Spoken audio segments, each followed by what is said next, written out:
God, the final frontier.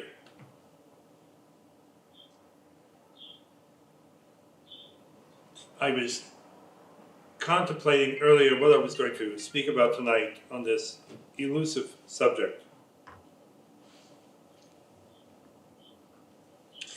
You might be surprised to know that in the history of American Judaism, synagogues across the religious divide seldom spoke about God to their congregants. And this poses an interesting question. Why?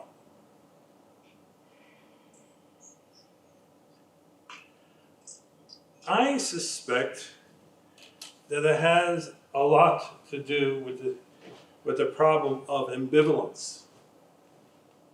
Modern Jews, who are the product of a post-Enlightenment culture, are used to looking at the world scientifically. And the idea of a personal God is something that seems remote. You might even say it seems pre-modern. One of my favorite stories, which I use in the beginning of my book, The Lord is My Shepherd, The Theology of the Caring God, was the story about a cantor and a Malamed, a school teacher. And so it's not uncommon in Jewish weddings for people to sing songs in honor of the bride and groom. And the bride and groom wanted the cantor to sing something about Psalm 23, the Lord is my shepherd. And the cantor, of course, was only too happy to sing the melody, the traditional melody, Mizmor David, and everyone was enthralled with the voice of the cantor. And then there was an old school teacher who dedicated his life to teaching young children the alphabet, and as well as the stories of the Bible.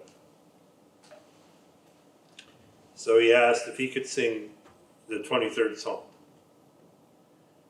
And the bride and groom said, of course.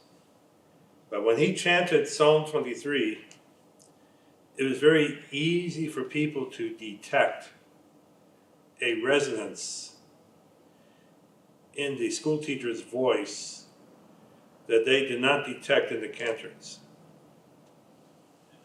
And they felt so deeply moved by the school teacher's version of Psalm 23, they couldn't clap, they were speechless. And then the wedding celebrations and festivities continued. So somebody asked the cantor, why did we applaud for you? When you chanted Psalm 23, why did we also applaud for the school teacher? What's the difference in how you chanted the psalm as opposed to how he chanted the psalm? It's the same psalm. So the cantor replied with a smile. He says, I know the melody, the Lord is my shepherd. But the school teacher knows the shepherd.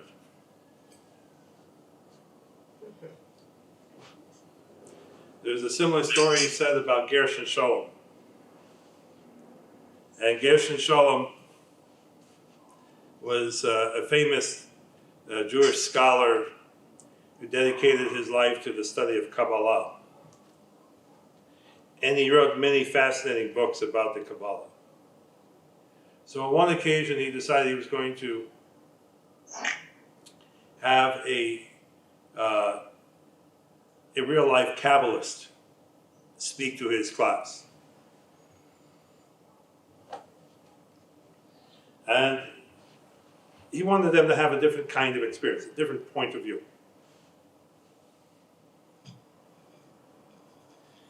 And after the Kabbalist spoke, Rabbi Gershom, Shalom said, I can tell you so much more about the Kabbalah than this Kabbalist. But this Kabbalist has an advantage over me. You see, I really don't believe in Kabbalah very much. But this individual here does. And the Kabbalist replied, he said, it's the difference between a person who goes to the bank and works as an accountant. And he might work with millions and millions of dollars, except for one little thing. Even though he works with millions of dollars, he doesn't own the money. He merely works with the money. And he said, I don't claim to have a great knowledge of Kabbalah like the professor, but what I know is truly mine. And so faith is kind of the same thing. We have to make a personal acquisition. But how do we know faith is real? There's a very interesting teaching that Jewish mysticism conveys to us. From my flesh I see God. This statement comes from the book of Job.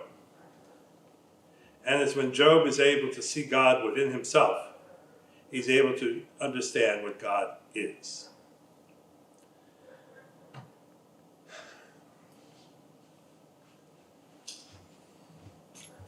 What does this mean?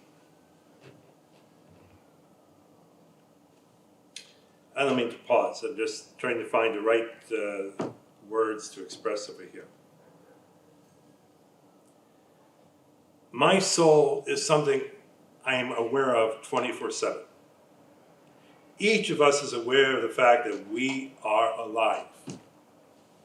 Each of us is aware that we are sentient beings, beings who feel and experience life.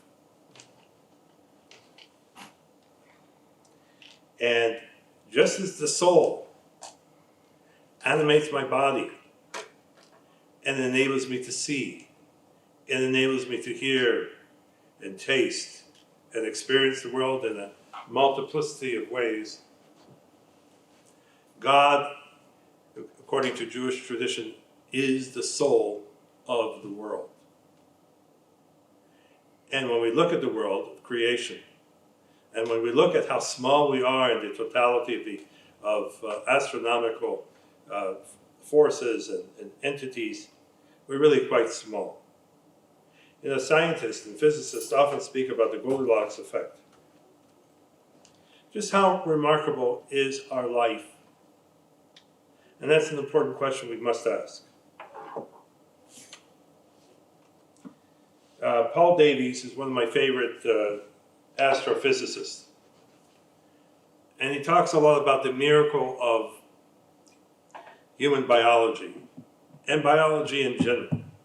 For instance, he says that for there to be life in this world, there must be an adequate supply of elements that comprise our bodies,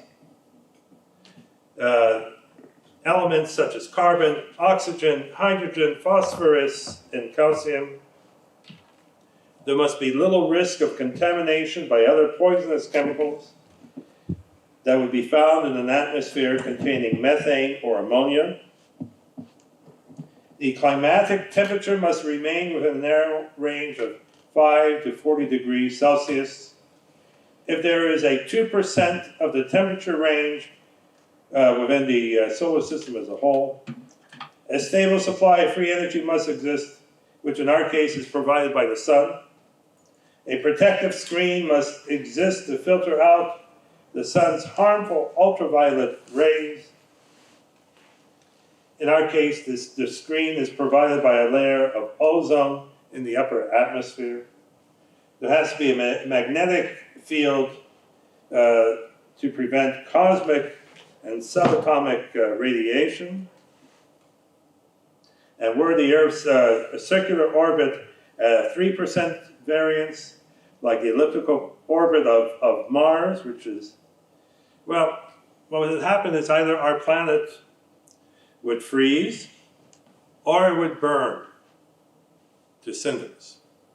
So when you take a look at everything that exists, the emergence of life is quite remarkable. But Paul Davies goes one step further.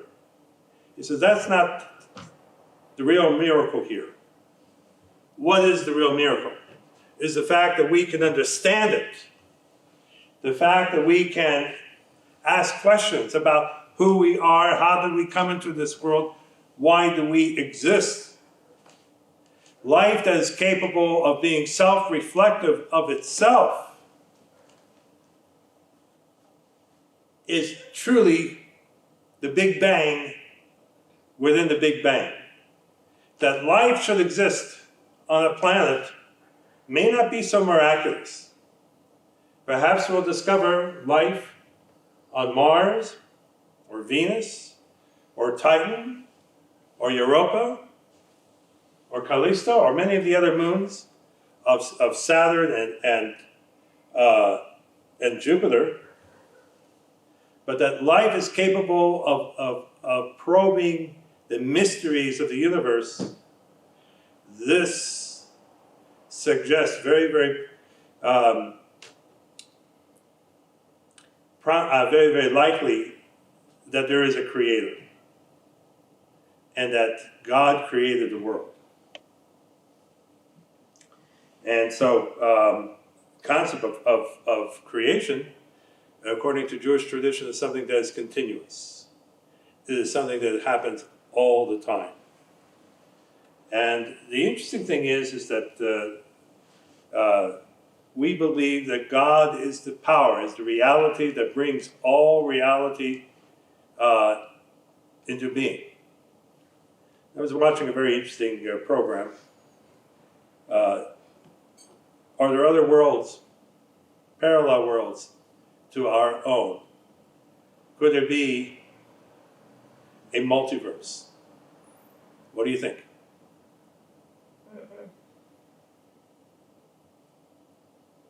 Well, Philo gives a very interesting interpretation.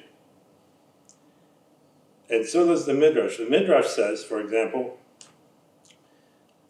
it raises the question, what was God doing before he created this world? The question has such an interesting array of answers. So the rabbis tell us in the Midrash that God was creating other worlds and destroying other worlds.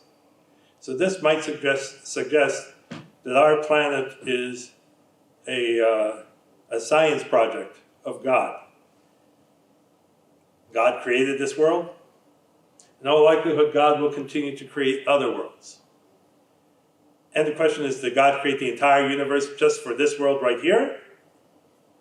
Well, if you take a look at some of the writings of medieval rabbis, and even in the Talmud, it would suggest that God created the entire universe just for this world right here. But how many of you find that plausible?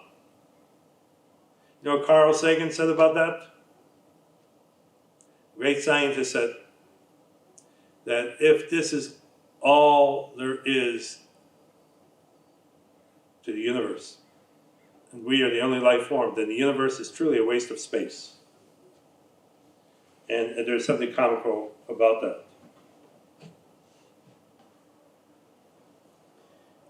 Augustine gives a different answer. Now, who was Augustine? Great Christian philosopher of the 4th century, 4th and early 5th century. He said, and someone asked him, what was God doing before he created time? And Augustine said, well, he was preparing a hot place in hell for people who ask such impudent questions. George, what do you think of that answer? Get a comment?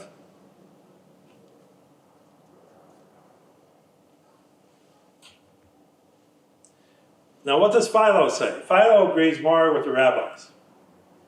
Philo of Alexandria says that the nature of God is to create. God must create. In fact, if you look at the name of God, what is God's name in the Bible? Referred to as Yahweh. Karaites refer to it as Yehovah.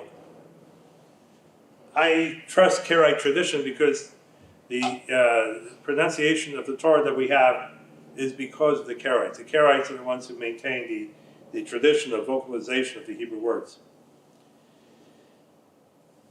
But what does God's name imply? It implies the one who causes all things to be, which exactly is could be described by one name, by one epithet, creator. So God is fundamentally a creator. But Philo goes one step further. He says that the nature of God is to create life, much like it is the nature of fire to burn and create light. So God is always creating life. There was another great question I encountered earlier today. Will human beings ever be able to create life? We don't have to have a monologue here. Feel free to ask your questions. Feel free to add your We input. already do create life. Well, how do we create life? Reproduce. Okay, we reproduce. Will we ever be able to create life that is self-aware of itself? Well, to some degree, we're already trying with artificial intelligence. So what is going to happen if we create a life form that can actually think for itself? Does that mean we become God? Well, if you read the books, sci-fi books, this question is debated quite a bit. In fact, a lot of people think that there's a great danger in creating artificial life for that reason. Because artificial life, once it becomes self-aware, it may come to the realization that it doesn't need us. That sounds almost Promethean. I suppose if people could rebel against God, who's to say that the artificial life cannot rebel against its creator, humankind? Now, let's mention something else about God. What does God look like? It says that we're created in God's image.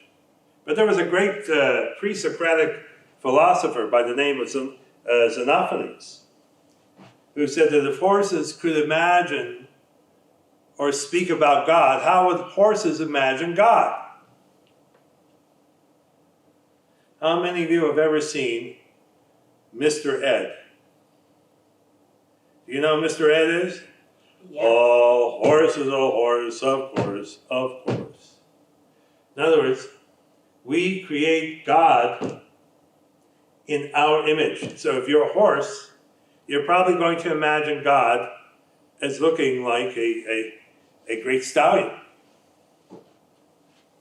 So as human beings, what do? We project our likeness unto God. Why?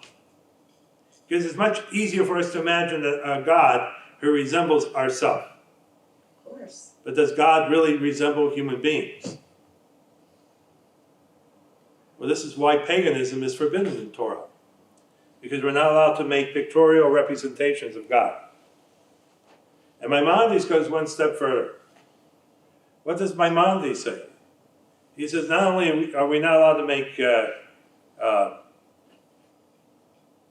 pictorial representations of God or symbolic representations of God, we're not allowed to make mental representations of God.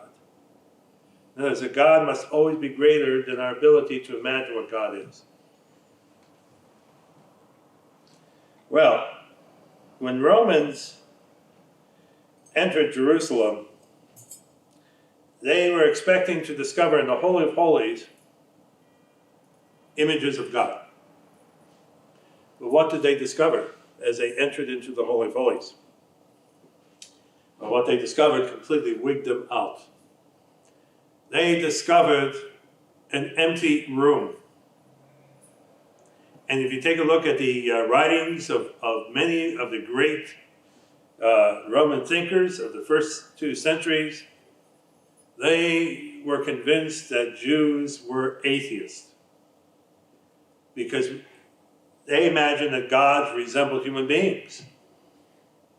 And the Jews had no image. If you don't have an image of God, then that must mean that you don't believe in God. And they assumed that Jews were atheists.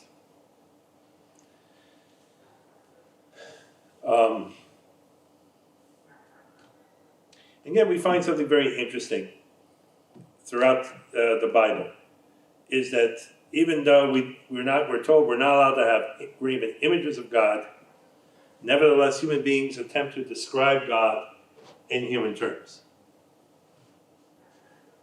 And why is that important? There's no way other than that to describe her. Yeah, Philo and Sadhugo both said the same thing. That if we can't imagine God with the power of our minds and imagination, then the only thing that we could say about God is what? That God exists. And that's not much of a consolation. It's hard to have a relationship with God if God is nothing more than an abstract idea. And this is one of the great differences between Judaism and Greek philosophy, because it introduces the idea, the concept, that God creates the world out of a desire to enter into a relationship with something other than God. That's profound. So what does that mean in the long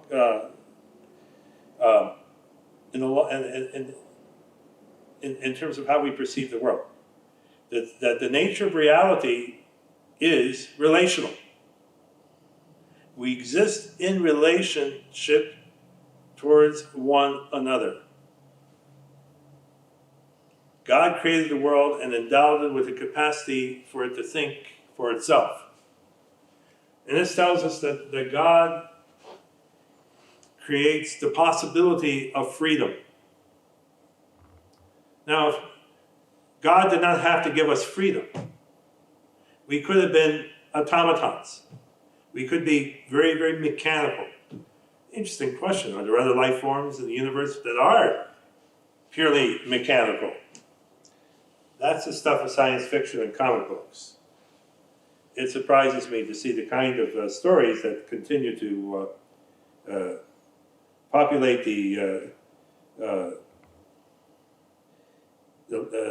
our intellectual landscape, as it were. So by creating the world, God enters into a relationship with it. God does not deny it its freedom to find out its own purpose. And this is one of the things which I find most remarkable about human beings, is that our desire to know God is really a desire to know our purpose. Why are we here? And Jewish mystics might go one step further and say that God creates the world out of a desire to know himself. What does that mean? Here's the paradox. God might be all things, right? God could be creator. But is God necessarily a king? Well, the Zohar says something very profound. There is no king without subjects. So if I were to go to the zoo and say to all the monkeys in the zoo, I am Lord of you monkeys, what do you think the monkeys would do? They would probably laugh their heads. And if they really thought I was annoying, they'd probably throw some feces at me and laugh their heads off. So try as I might to declare my authority and supremacy over the monkey kingdom, I don't think the monkeys would find that terribly amusing. I don't think they'd be terribly interested. And so, in a manner of speaking, the same thing applies to us and God. God cannot force us to accept God any more than we can force monkeys. And so we are creatures endowed with this ability to understand ourselves, our nature, and this curiosity that we have about ourselves is a curiosity that maybe God himself has. That God is constantly contemplating himself, as Aristotle and Maimonides emphasize. But what's important here is that the God of Aristotle is not the God of the Bible. The God of Aristotle meditates on his puppet, on his belly button, for all eternity. God creates this world and enters into a relationship. And part of relationship implies the idea of rejection as much as it does acceptance. The human beings can accept God or they can deny God. It's kind of like the way that many Jews say the Shema. Traditional Jews say, Shema Yisrael Adonai Eloheinu Adonai Echad. Okay, what does an atheist say? It's all a pun based on the name Adonai. And there are regional differences in pronunciation. So an atheist will say, Shema Yisrael, I deny Eloheinu, I deny Echad. Hear Israel, I deny the Lord our God, I deny that he is one. What does an agnostic say? Shema Yisrael, I don't know Eloheinu, I don't know Echad. Hear Israel, I don't know the Lord is my God, I don't know that he's one. And then the last category are those who are totally ambivalent. And they write and they say, to whom it may concern. But you see, when God creates the world, God creates the world out of this desire to know us and for us to know him. And so when we look at the beauty of the universe and everything that surrounds us, it points to the presence of God. Now, one of the things about God, is, as I mentioned before, is that we tend to we tend to imagine God as being more human-like than us being more God-like. And this is a real problem if you look at it from a purely psychological perspective. Let me give you an example. Many years ago, I had a young woman in my congregation, and she attended Rosh Hashanah services, and after the services, she was crying. And I asked her, why are you crying? She said, I cannot relate to the God that we're praying to in our siddur. The prayer book does not speak to me. Why is that? I cannot accept God as a father. And I suspected there was a deeper reason here. And she told me the real reason why she felt that way. Because God, I'm sorry, her father sexually abused her.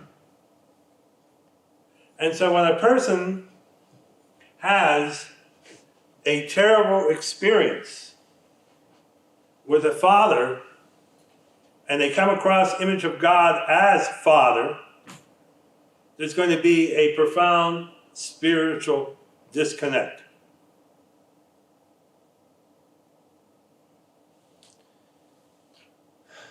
The images of God that we grow up with often remain with us as a permanent part of our psychological landscape.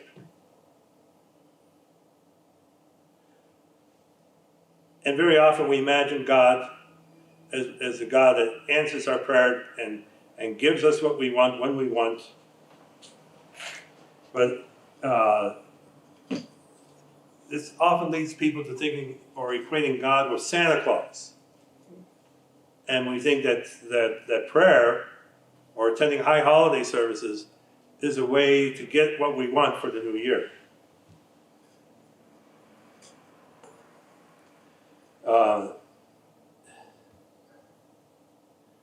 when parents are ambivalent about God, what kind of response does that create in the child?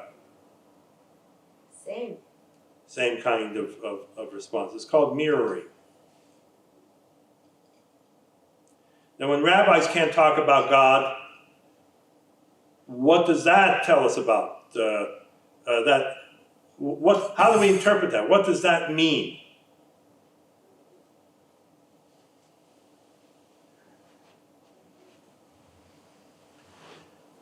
There was a rabbi who had a student, and he said, I can't believe in any of this religion. I don't believe in God.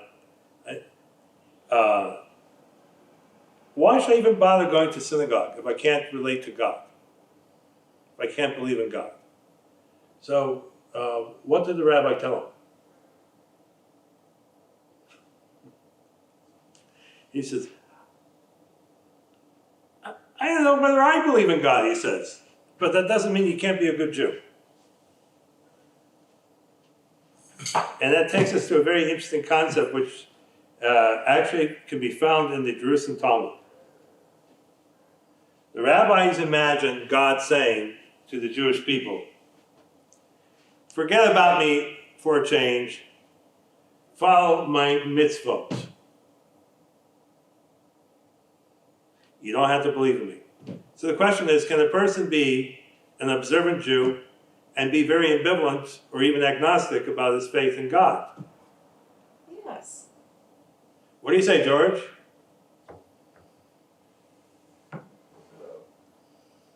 Speak up. Is he on mute? No. We can't hear you, George.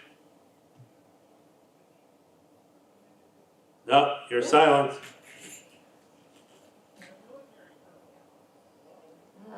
Okay, there's a problem or disconnect. The problem is when spiritual leaders can't affirm their own personal relationship with God, that's potentially disastrous for the congregation.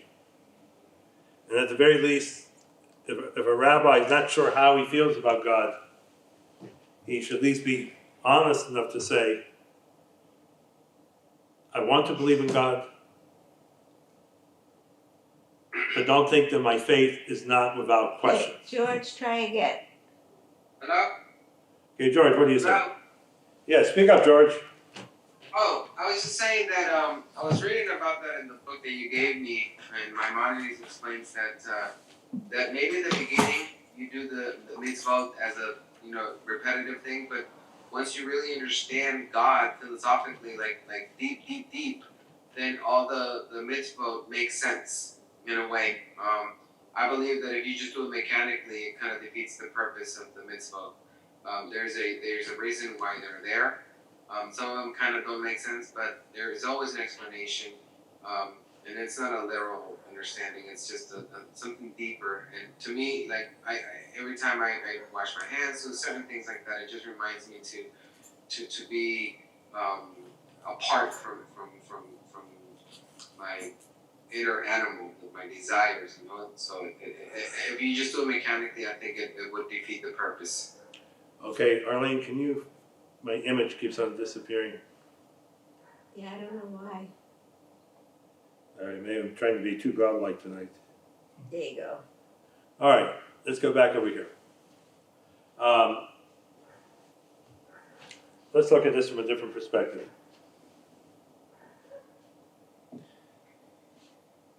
The rabbis tell us that the Israelites accepted God's precepts, even though they didn't quite understand what the precepts involved. You know, one of the things we do every day is we eat. Not only do we eat food, we also go to the bathroom. Well, what would you say to a person who says, I'm not going to eat unless I completely understand how my digestive system works? Or I'm not going to go to the bathroom unless I understand how the human body excretes waste. You would say that person is a fool. He'd be endangering himself. And what the rabbis are telling us in so many words is that faith is a form of action. It is how we, in other words, how we behave mediates our understanding of God. And that's especially true in the area of ethics. So if I act unethically towards you, what does that tell you about my personal belief in God? And if you look in the book of James, which is maybe the most Jewish book of the New Testament, other than the synoptic Gospels of Jesus, I happen to love James. James could not stand Paul. James, the brother of Jesus, had many arguments with Paul in the New Testament. Why did he dislike Paul so much? Because Paul believed that the only way a person is saved is by what? By believing that Jesus is his Lord and Savior. And James said that's total nonsense. He says that's not what Jesus taught. And if anyone should know what Jesus taught, I'm his brother. I heard him speak. You never heard him speak once. So James goes so far to emphasize that the person who says they believe in God may not in reality believe in anything. The devil, he says, also believes in God. But the devil is still a symbol of evil. So how do we know if a person truly believes in God? We can only measure it in terms of how they interact with other people. That's how your faith is. It's not a matter of believing in God. It's about living in God. A believing faith is more important than a believing faith. And when a person is living their faith, then they really have a better understanding and an appreciation of God.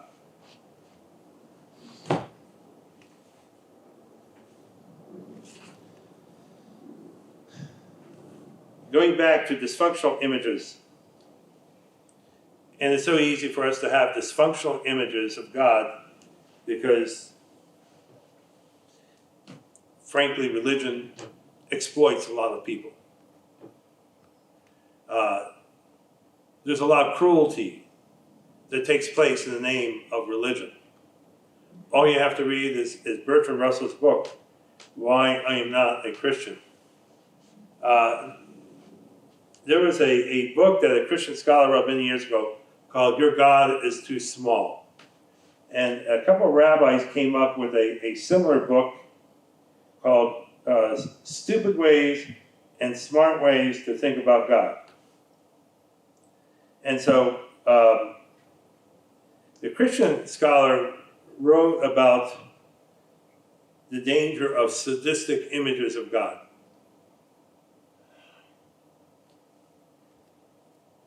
What is a sadistic image of God? Well, let me give you an example. Wanted, dominant deity for a submissive person must be into pain and bondage. Reads like a singles act. Willing to inflict human suffering in pursuit of satisfaction. Humiliation technique, A+. Sense of humor, not required. Inquire, P.O. Box, G.O.D. And so the author adds, get out the whips, the chains, the earthquakes, the pestilence. It's time for some good old-fashioned fun with a good old-fashioned God. And this is the proverbial God of wrath. The Marquis de God. Instead of the Marquis de Sade, the Marquis de God. Ready to show you how much he cares by punishing you. For the Marquis de God is simply a God who hates. This is a deity who despises sins and sinners with such a passion that he'll murder in order to exterminate sinful people. He forces his noblest creation to dance like a trained poodle on the brink of annihilation. But the question that one could ask is, this is fine and good. Does the Bible suggest that God is a God of wrath? Are there passages suggesting that God is a God who hates sinful people to the point where he wants them to be destroyed? Of course. Well, all you have to do is take a look at the law in the Torah against the people of Amalek. Wipe out every man, woman, and child. That's what the Torah tells us. What about the flood story? How do we make sense of that? How could God destroy the world and destroy all life, including innocent children, innocent babies, who did nothing other than have the misfortune of having wicked parents?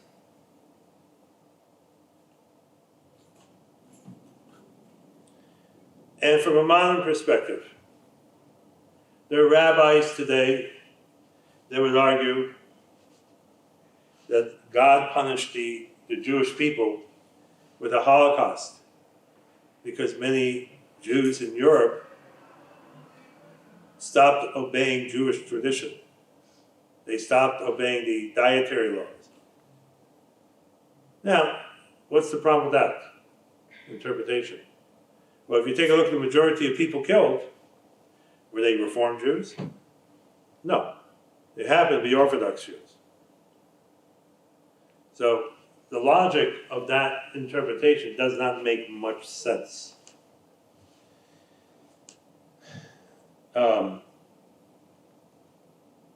This is a problem. There was a great article in a magazine, a satirical magazine called The Onion. And it has an absolutely brilliant theological article entitled, "Is God Bipolar?" Now, I'm not here to talk about bipolar behavior. That's for psychologists to examine. I'm not a psychologist. But I do have some understanding of the problem. So the author of this article says, is that if you look at God in the Bible, you'll find that there are conflicting images of God. There are images of God that seem to be merciful and compassionate, and then there are images of God that are cruel and unabating, relentless, destructive, vengeful.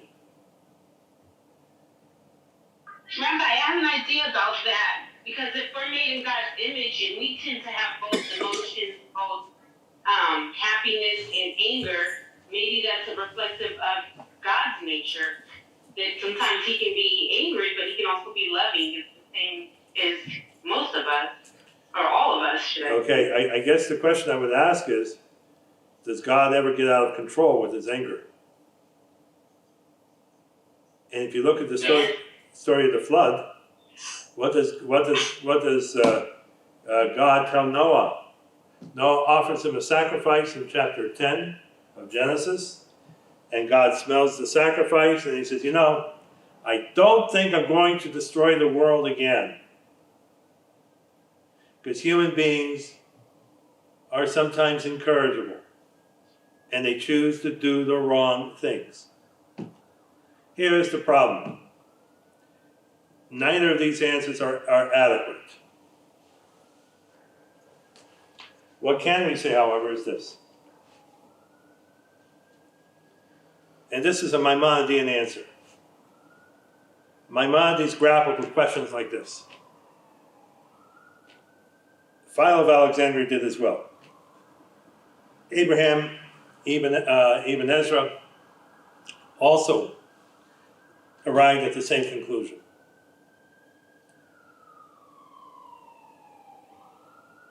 It's the human perceptions of God that are dangerous. When people think of God as being anti-life, when human beings imagine God to be a destroyer of worlds, who willy-nilly destroys life almost gratuitously in a perverted sense, That's a dangerous image of God that we need to let go of. And Jewish tradition reflects this understanding as well.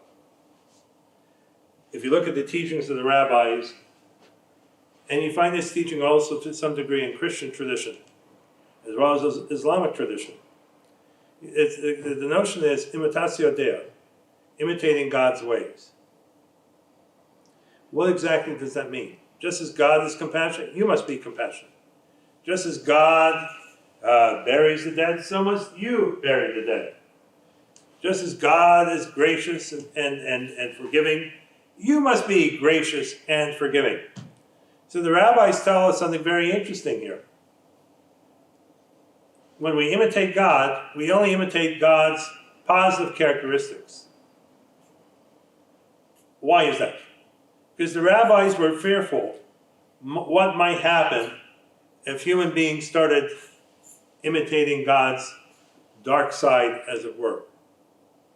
So the human perceptions of God can serve to save life, affirm life, give purpose and meaning to life, show reverence for life, or images of God, the darker images of human nature, can turn God into a Cossack, into a conquistador, a Nazi. Nazis believed they were serving a higher purpose, destroying Jews. So what kind of God are we going to believe in? That is the question. Martin Buber tells a remarkable story. I mentioned this in the adult ed classes before. I'll mention it again. He was sitting next to one of the famous ultra-Orthodox rabbis in the train, and as the train is traveling through the night, he has a conversation with the rabbi, and the rabbi wants to know, what do you think of the Bible? Do you believe that every word in the Bible is divine? That every word is sacred? So Martin Buber says, well, what about the story of Amalek? The prophet Samuel tells King Saul to kill the people of Amalek. And Saul spares the king. And the Amalekite king thinks that his life is spared and nothing bad is going to happen to him. And then he sees this gentle old figure of Samuel the prophet. And what does he do? He takes a large sword and hacks the Amalekite king, almost a scene that you would expect to find in a Stephen King story. And he says, as a child, this story terrified me. As a child, I hated this story. So how did the rabbi respond? He said, What do you believe? Is this what you believe? So Martin Buber said, without reflecting, I believe that the prophet Samuel misunderstood God. The rabbi strokes his beard and he says, so you believe in that? Yes, he says. And then they were quiet for a moment. And he said, Professor Buber, I agree with you. And this is what's important, is that a story can be written down in the Bible, and yet people instinctively go against these stories because their concept of God is too refined. And they find that such simplistic images of God are an affront to morality.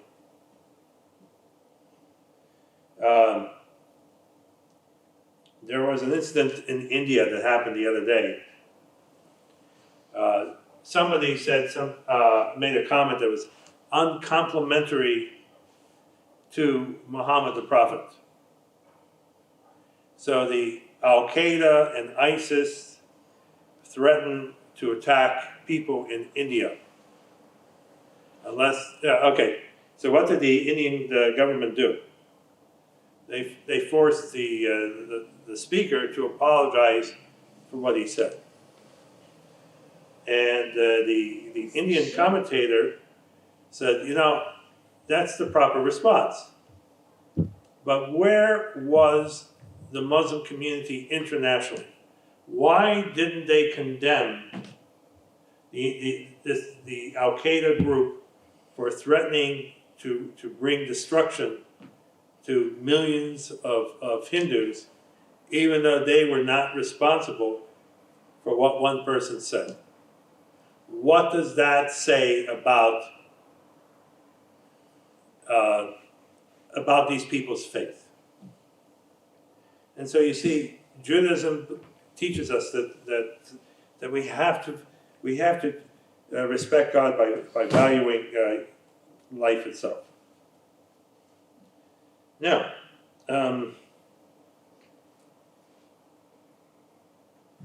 here's something important. When we read about God, what do we discover in the Bible? Something else. That the experience of God is transformative. That when people have a mystical experience, or spiritual experience, call it what you will, they find that their entire being is totally enraptured. And so what Judaism teaches us, or the Bible teaches us, is that, yes, God gave us a mind, but it's our capacity to feel God that is more important than our capacity to think about God.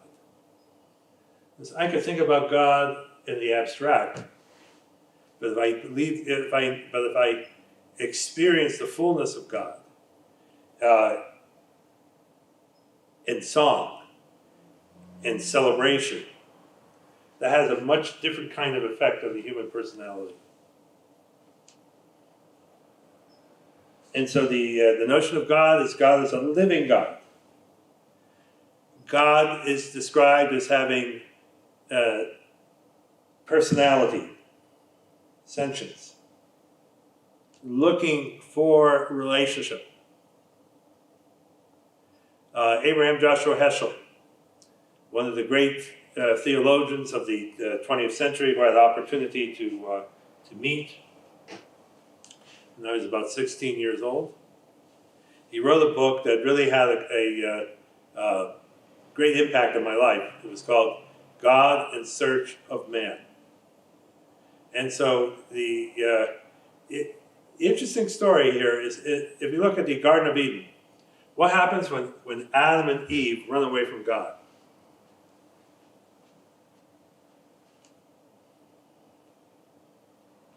God says to what? To Adam, Ayeka, where are you? It's almost as if God is searching for that relationship.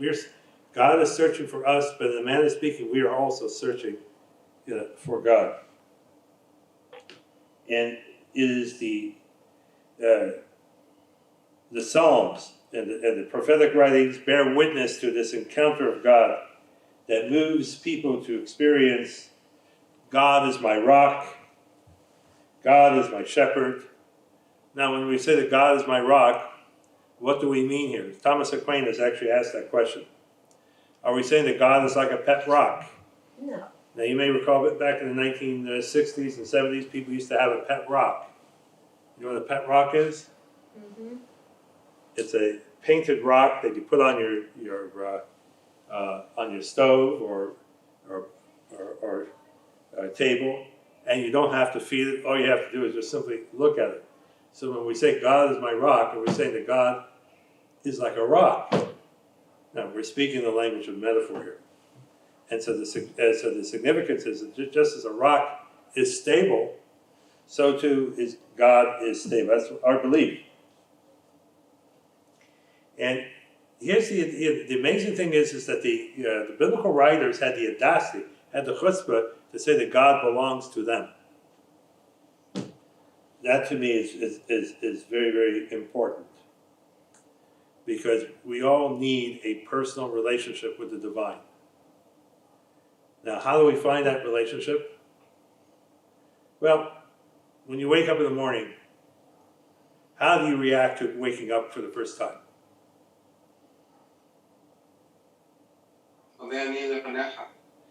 We say the Moda Ani prayer. Why is the Moda Ani prayer so important?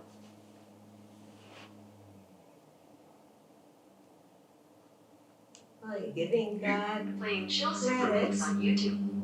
for, you're thanking God for allowing you to wake up to have another day of life. Hold on just a second. Okay, it's a little bit of Beethoven playing in the background here. Pardon me. You start your day with gratitude.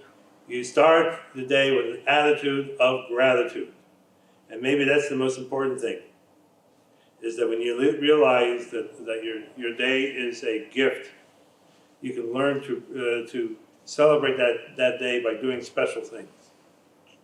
And that everything we do, according to Jewish tradition, expresses our relationship with God, who is triangulated in every relationship that we have.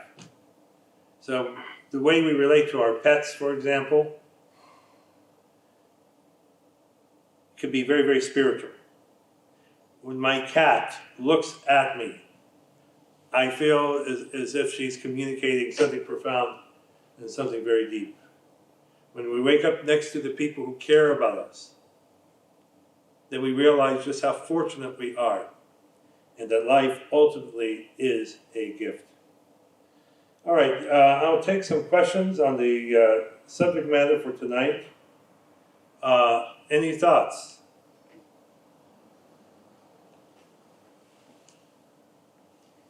Sometimes I think that it's a subject people try to avoid. You know, one of the important things that the Jewish and Christian mystics emphasize is the realization of just how dependent we are on God for what happens in our lives. And that if you can see, if you can taste, and you can feel, if you can go to the bathroom without pain, those are things that you should not take for granted. Our life could be much harder than it is.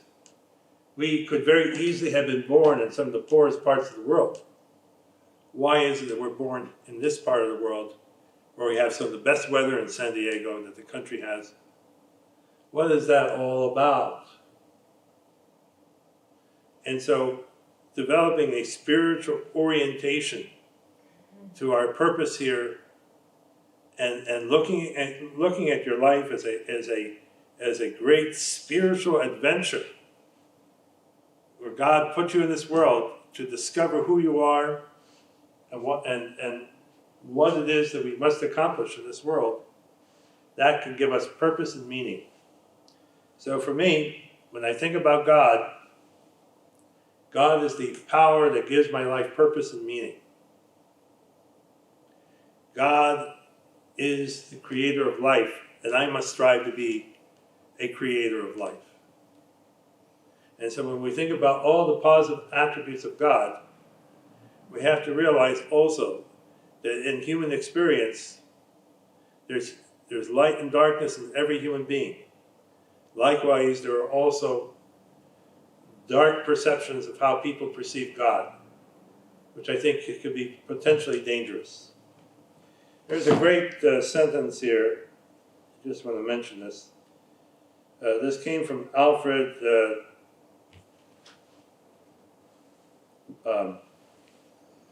Whitehead. Let me just see if I can find it here.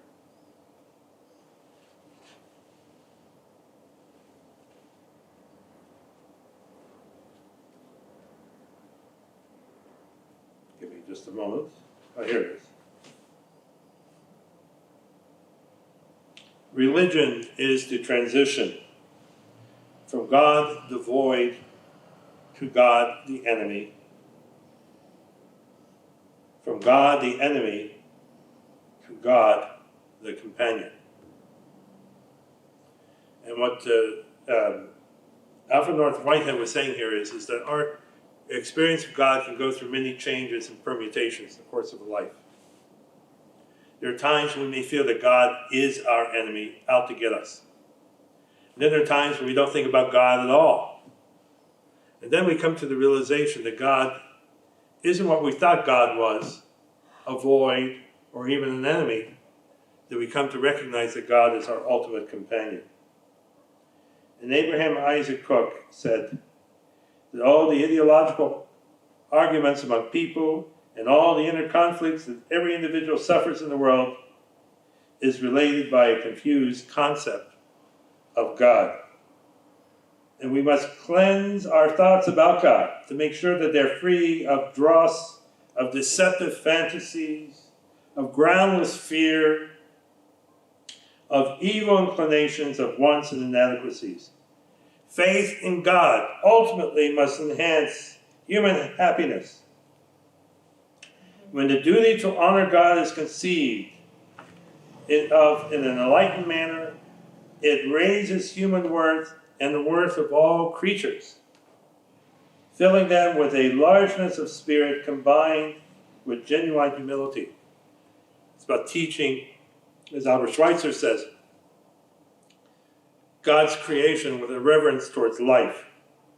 But a crude conception of God tends towards the idolatrous and degrades the dignity of man and of other sentient beings. Those words are profound, and they tell us something about where our faith should lead us. And so we need to embrace God with light and life. And good. All right, you're all on the right track. And let's go le'ela, go higher and higher. All right. Talk to you soon, and thank you very much, everyone. Laila Tov. Laila Tov. Bye, Lata. See you tomorrow. Thank you, Rabbi.